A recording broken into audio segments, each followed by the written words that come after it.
Olha só, Eliezer Rodrigues, João Magalhães e Tássio Cruz, para a gente falar de política nesse início. Vamos trazer o Jailson Soares, o garoto, o flagra do dia. Vamos lá.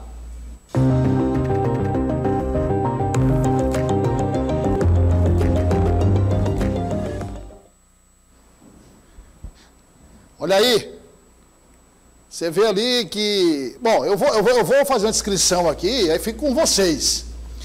Que aí nós temos o deputado estadual Evaldo Gomes, que é deputado estadual, é o presidente do Solidariedade. Solidariedade promete sair com uma boa bancada de vereadores em Teresina, com prefeitos eleitos no interior do Piauí, muitos vereadores e prefeitos. É o presidente estadual do Solidariedade, mas lá no fundo nós temos o Marcos Vinícius, que é também do Solidariedade. Chegou a ter, digamos, um litígio temporário, não, né? Não, ele está no Podemos hoje, né, Douglas? Ah, ele está no Podemos. Mas aliado de Evaldo. Mas é aliado de Evaldo, né? É aliado de Evaldo Gomes. Podemos dizer que essa eleição vai ser um divisor de águas, começando aí pelo Eliezer. Vai ser um divisor de águas para o Solidariedade, Eliezer? Sim, Douglas, o Solidariedade precisa ter um bom desempenho na eleição deste ano, considerando o resultado de 2022 e a projeção para 2026, o partido sabe que precisa melhorar o seu desempenho. Uma eleição se constrói a cada processo e para garantir espaços maiores, espaços mais consolidados, para entrar em disputas mais difíceis, o partido precisa se sair bem na eleição municipal deste ano. O Solidariedade tem uma vereadora em Teresina, Fernanda Gomes, filha do deputado Evaldo, pré-candidata à reeleição, quer conquistar 2 ou 3 cadeiras para dar essa esperança também aos outros componentes da agremiação. Ninguém quer estar em um partido que só tem a expectativa de fazer um vereador. Todos os outros que se achegaram à sigla para disponibilizar o nome têm essa esperança também de um dia realizar o sonho de ser vereador ou vereadora da cidade de Teresina. Então, Solidariedade precisa realmente um resultado expressivo da eleição municipal para quando chegar em 2026 haver aí uma condição mais favorável para a disputa de deputado estadual. Hoje o partido só tem um deputado, já há algumas legislaturas nesta condição. É interessante aumentar essa bancada para tornar o partido mais atrativo. Isso passa pelo interior do estado. O próprio doutor Marcos Vinícius já foi prefeito de Novo Oriente, é um nome forte da política naquela região. O Solidariedade, que tem a sua influência em Parnaíba, em outras grandes cidades do estado, agora essa situação lá em Oeiras também pesa a favor do partido. É nessa pisada, um bom desempenho para a Câmara Municipal, um bom desempenho em cidades estratégicas do interior do estado, para quando chegar nas eleições estaduais de 2026, o partido está mais estruturado, consolidado. João Magalhães, podemos seguir essa linha de raciocínio, quer dizer, a gente vê todas as projeções do deputado estadual Evaldo Gomes para a eleição no interior do estado, com a eleição de prefeitos, vice-prefeitos, vereadores, ou seja, efetivamente, em termos de eleitos, o Solidariedade começa a vislumbrar o início da formação de um grupo. É um divisor de águas esse processo eleitoral? Douglas, toda estratégia ela dá certo por um bom tempo. Depois, né, o líder precisa mudar a estratégia para conseguir obter sucesso. E o deputado Evaldo Gomes tem esse desafio pela frente. A gente sabe que nas últimas eleições, tanto as eleições dele de deputado estadual, quanto aqueles líderes políticos vinculados a ele, é o caso da sua filha, Fernanda Gomes, sempre deram certo dentro daquela conjuntura em que ele comanda um partido, atrai lideranças para esse partido e no final das contas, quando se apuram os votos, ele é o mais votado para deputado estadual, sua filha é mais votada para vereadora. Isso, obviamente, acaba dando certo. Por outro lado, me parece que está chegando ao fim dessa estratégia ter sucesso. A gente já observa que nas últimas eleições, por exemplo, o deputado Evaldo Gomes quase que não consegue a sua reeleição, quase que não consegue, né, dentro do seu partido, alcançar uma cadeira para deputado estadual. a Fernanda Gomes, que foi candidata a deputada federal, o partido tinha convicção de que um nome seria eleito, acabou não sendo. Então, me parece que o que Evaldo Gomes faz agora é tentar migrar de estratégia dessa, né, onde ele atrai lideranças menores para que deem suporte à sua eleição, para uma estratégia de grupo político. Aquele deputado estadual que tem um colégio eleitoral no interior, que tem aquelas lideranças que são fiéis aos seus projetos políticos. Isso demanda uma nova postura. Então, o que Evaldo Gomes procura desenhar com Solidariedade é exatamente essa nova configuração de um partido que deve eleger 4, 5 ou 6 prefeitos,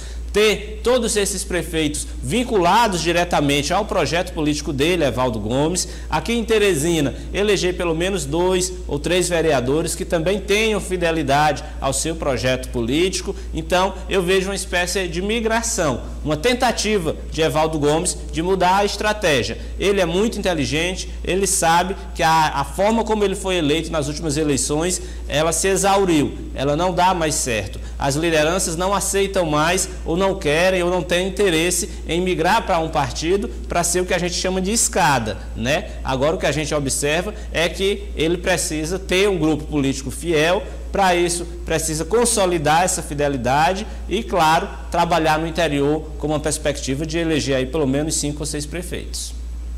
Tássio Cruz, sua projeção então para esse projeto do deputado estadual Evaldo Gomes, presidente regional do Solidariedade, para a eleição desse ano, ampliando o grupo em alguns municípios do Piauí, falando aqui de realmente eleitos, efetivamente eleitos.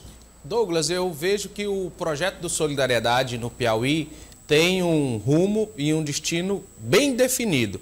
Chama-se Câmara Federal em 2026. O partido tem essa meta, esse desafio. A gente trouxe aqui mês passado, né? Paulinho da Força, também representantes nacionais do partido que estiveram aqui, Marília Arraes, falando sobre essa meta da sigla que corre da cláusula de barreira, que já pegou vários partidos, Solidariedade ainda não. Então o partido tem essa meta para 2026, os colegas explicaram bem.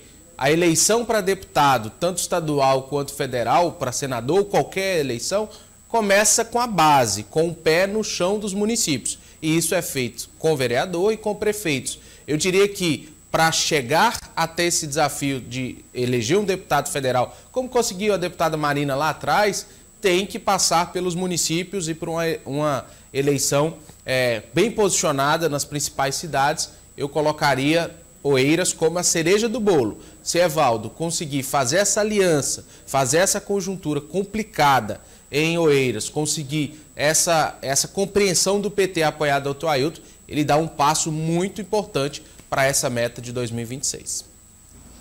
Bom, agora nós vamos ouvir o deputado estadual Francisco Lima, que fala que o PT vai votar o aumento de 5%, não é isso? 5% do salário, um aumento em 5% do salário dos servidores estaduais. Esse percentual, uma discussão que começou ainda no início do ano, né, Tássio? Isso. João e Eliezer. Nós já tivemos dos restantes dos servidores aprovados. Tínhamos que esperar a definição do piso, o projeto já foi aprovado e agora ele dá esse 5% em cima daquele percentual. E aí o percentual não foi de imediato, como as categorias queriam, porque o governador precisava esperar para ver como ficava a conjuntura econômica, os repasses federais. Aí chegou a esse percentual de 5%. Vamos acompanhar o que disse o deputado estadual Francisco Lima. Eu creio que amanhã a gente já deve fazer a primeira discussão na Comissão de Constituição e Justiça. E essa matéria chegou no, acho que dia 11, sem me falha a memória, e eu creio que em breve, se é uma coisa para beneficiar os servidores, normalmente não demora na Assembleia. Então a gente votando nas comissões, deve logo em seguida, eu creio que essa semana deve ir ainda para plenário.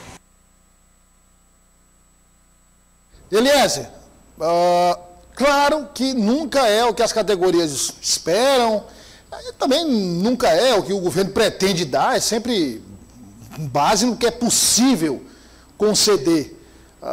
Como é que você vislumbra aí a aprovação desse percentual? Pode haver princípio de greve, manifestação de servidores, enfim, como é que você Como é que você tem acompanhado esse cenário, ouvido os sindicatos e ouvido também aqueles que fazem oposição ao governo?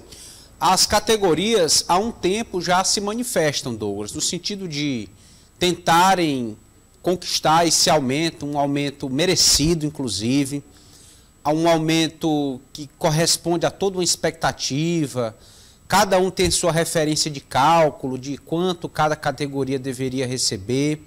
Mas nós temos também visto essa pretensão do governo do Estado de oferecer um aumento linear, não só para professor, não só para a polícia, não só para os profissionais da saúde, enfim, não segmentar o aumento por categoria, mas conceder um aumento linear, universal para todos os servidores. E isso, na perspectiva do governo, traz uma igualdade maior de tratamento e uma segurança maior no momento de se projetar o quanto aquilo vai impactar na folha de pessoal, o quanto realmente o governo vai ter condições de arcar nessa conjuntura, porque depois do aumento concedido não se pode voltar atrás, não se pode recuar, mas é preciso dar um aumento mais próximo do ideal, mais ideal possível, mais justo e merecido possível para todas essas categorias. Nós estamos falando de milhares de servidores que estão no dia a dia fazendo o Estado funcionar em áreas e setores essenciais. Toda vez que uma categoria paralisa, toda vez que uma categoria está desmotivada, a sociedade acaba arcando com as consequências, porque vê os serviços prejudicados, reduzidos, limitados, e o governo precisa dar uma resposta, porque a resposta dada ao servidor, lá na frente, é uma resposta dada ao cidadão contribuinte. João Magalhães, vai passar, obviamente, não tem nenhuma dúvida de que esse percentual vai passar, mas o governo pode enfrentar alguma resistência depois da aprovação desse aumento de 5%? Certamente, Douglas. A gente sabe que um aumento de 5% é muito próximo, né, do que é a recomposição da inflação. E claro que todo servidor tem direito de reivindicar um aumento ainda maior, de ter, de fato, um ganho real em seus salários. Agora, é preciso trabalhar com a realidade. A gente sabe que qualquer aumento na folha de pagamento, isso gera um impacto milionário nos cofres do Estado. A gente está falando de uma folha que é extensa, são muitas as categorias. Não dá para se trabalhar com cada categoria, com cada segmento de forma separada, porque você tem um número muito grande de carreiras. É natural, então, que o governo trabalhe apenas com esse aumento linear para todo mundo, excluindo apenas aquelas em que a lei obriga, como é o caso dos professores que têm um piso salarial diferenciado. No mais, acredito que é aguardar a Assembleia aprovar, já que o governo não deve enfrentar dor de cabeça com o parlamento. Agora, com os servidores, com certeza deve ter reação. É normal que se tenha reação. O servidor precisa, obviamente, trabalhar, reivindicar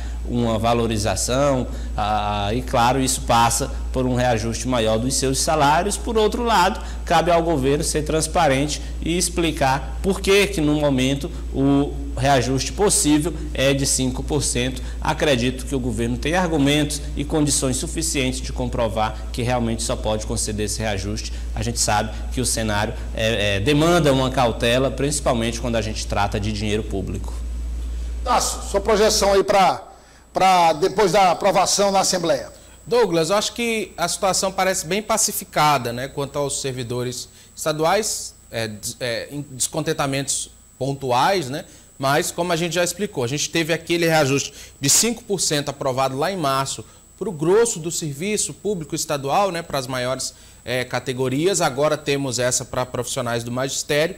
Com a aprovação, aqueles profissionais que trabalham 40 horas semanais receberão o teto de R$ 7.800. Então, valores que adequam o Estado, né, a essa projeção nacional, e vamos aguardar a aprovação. Temos também outra medida importante que deve ser aprovada também esta semana, que é a criação da Secretaria de Inteligência Artificial. Nós temos, inclusive, hoje o governador cumprindo a agenda em São Paulo, estudando alternativas para esse setor, né, setor de inovações, e essa área que vem sendo uma máxima da gestão do governador Rafael Fonteles, lembrando que esse reajuste passará a valer a partir do dia 1º de maio a tabela completa de como ficam as faixas salariais. A gente tem essa informação no Portal Dia, como estávamos comentando antes quando falávamos de liderança de governo. O desafio hoje é que esses deputados estejam no plenário para votar essas matérias importantes desde o dia 7 de abril, ou seja, já vai para a segunda semana que esse reajuste está na Assembleia. Ele foi lido no plenário dia 7 de abril. Olha só, vamos falar agora de sessão municipal. Falou de sessão municipal, claro, com o deputado Evaldo Gomes, só que agora com o deputado estadual Fábio Novo.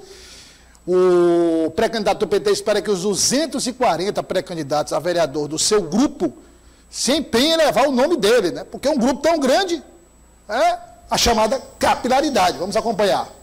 Eles vão governar comigo junto à cidade, né? Diferente de outros nomes que estão postos, aqui a gente tem um carinho muito grande, a gente respeita os líderes comunitários, nós respeitamos os líderes políticos, e na democracia você precisa ter a cabeça muito firmada de que é com eles que você vai exercitar e fortalecer a democracia e governar. E é isso que eu tenho feito sempre na minha vida, nas experiências que tive. Por isso estou bastante animados, eles sabem que aqui o papo é reto, olhando olho no olho, o que pode ser feito será feito, quando é sim, quando é não. Eliezer Rodrigues, 240 pré-candidatos a vereador, é um número considerável, um trabalho sendo articulado, feito por todos com a mesma intensidade, é um apoio que vai ajudar muito o pré-candidato do PT nessa corrida eleitoral. E todos têm a promessa de retorno. O pré-candidato Fábio Novo, endossado pelo próprio governador Rafael Fonteles, tem trazido esse discurso à sua base de apoiadores, à sua militância. Tem convocado realmente esse grupo para arregaçarem as mangas, estarem percorrendo toda a cidade de Teresina, levando a mesma mensagem, o mesmo discurso, pedindo votos para si enquanto pré-candidatos a vereador e também defendendo o nome do pré-candidato a prefeito Fábio Novo, com esse intuito de abranger ao máximo possível a cidade de Teresina, que consigam levar a mesma mensagem aos 4 cantos da cidade, e o deputado Fábio Novo tem a expectativa de um empenho real desses pré-candidatos. Não é para ter, Douglas, aquela ideia de pedir voto individual só para vereador, só se preocupo com a minha pré-candidatura a vereador. Não. A expectativa é que se defenda realmente o nome do pré-candidato do PT. Por quê? Esses 240 estão sendo ajudados agora e ainda tem a expectativa de, em uma provável eleição do pré-candidato Fábio Novo, estarem fazendo parte da gestão, ocupando espaço, sendo ouvidos nessa gestão, nessa provável gestão do Partido dos Trabalhadores em Teresina. E leve. João Magalhães, nunca tem um cenário, digamos, de um total envolvimento. Sempre tem um problema aqui, outro problema ali, mas é um grupo que se pode dizer que a grande maioria vai encampar essa bandeira, levantar essa bandeira e seguir na busca pelo aumento de percentual do deputado estadual Fábio Novo nas pesquisas, ou seja, popularizar cada vez mais o nome do parlamentar? Houve essa preocupação, né, Douglas, naquele momento de janela partidária, de cada partido da base de Fábio Novo montar um time com perfil de candidatos que fossem às ruas, levando também o nome do pré-candidato a prefeito, porque isso pode fazer diferença. São 240 líderes, lideranças comunitárias, vereadores de mandato, enfim, pré-candidatos que têm o seu grupo político, que chega ali no seu público-alvo, que se estiver empolgado para levar o nome do prefeito, isso pode fazer bastante diferença. É uma estratégia muito utilizada pelo ex-prefeito Firmino Filho, né? Ter um batalhão de candidatos a vereadores trabalhando pelo grupo. Agora, esse batalhão, para trabalhar, ele trabalha naquela perspectiva de lá na frente ser reconhecido em caso de vitória. E durante a própria campanha, isso demanda uma estrutura de campanha bem alta, afinal de contas são 240 nomes. O grupo de Fábio Novo precisa ter essa preocupação de manter todo o seu time de pré-candidatos a vereadores motivados, satisfeitos e com a certeza de que tem fundamento, né, de que há essa possibilidade de que chegando ao Palácio da Cidade, todo mundo ser reconhecido. Nos bastidores a gente teve acesso àquela informação de que na hora do diálogo ali, o que se discute é aquele patamar de 500 votos. Qualquer liderança política, qualquer candidato que tiver 500 votos ou mais, vai ser tratado dentro ali de uma proporcionalidade onde todo mundo deve sair satisfeito. Isso motiva o pré-candidato a vereador pequeno, porque ele sabe que tem uma meta, né, que foi estabelecida e que ele precisa manter. Ele precisa mostrar resultado para lá na frente também, de certa forma, sair ganhando alguma coisa. Então é uma estratégia que pode dar certo, mas isso demanda que todo mundo esteja integrado e motivado, e isso para isso é necessário que se tenha também uma estrutura partidária logo da pré-campanha, viu, Douglas? Logo a partir de agora, para que todo mundo possa, obviamente, cair em campo. Enquanto o João falava, aqui no retorno aqui interno, né? Estou até esquecendo os termos. Então já PGM aí não dá, né? Como é que chama? Qual outro nome que chama o retorno interno? No preview. No preview aqui interno, o Tassi estava calculando, né? Eu imaginei que ele estava calculando, porque nós falando 240, queria saber se você estava fazendo adição, subtração, multiplicação, divisão, que conta era essa, Tassi? Douglas, as contas aqui, né? 240 nomes, se cada um conseguir cerca de 1.000 votos para Fábio Novo, a eleição está resolvida. Tá. Mas é bem difícil que isso ocorra. Cada um botando assim, né, dividindo no geral... uma média, 1.000 para cada um, dá o quê? 240 mil votos. Tá resolvida praticamente a eleição, mas na realidade a gente sabe que não é bem assim. Eu acho, Douglas, que a eleição de Dr. Pessoa mostrou bem um cenário para a eleição municipal muito forte, que é a perspectiva de poder. Aquele candidato a vereador que vislumbra em um nome a perspectiva de poder grande, ele trabalha de uma forma diferente. Doutor Pessoa, por exemplo, tinha 3 vereadores no seu partido, que era o MDB, Jeová, Joaquim Caldas e Zé Nito, eleitos, né? E outros candidatos. Mas, após uma vitória no primeiro turno, a perspectiva de poder mudou em o segundo turno e ele aumentou em mais de 100 mil votos a diferença para Kleber Montezuma. Então, eu acho que isso vai ser importante para decidir esse pleito. Os números de pesquisas e estudos mostram a importância dessa perspectiva de poder e acho que Fábio Novo tem a seu favor uma máquina muito forte, muito organizada, mas que precisa mobilizar esses candidatos, porque na frieza dos números não é tão fácil quanto eu calculava aqui, como eu calculava aqui no celular.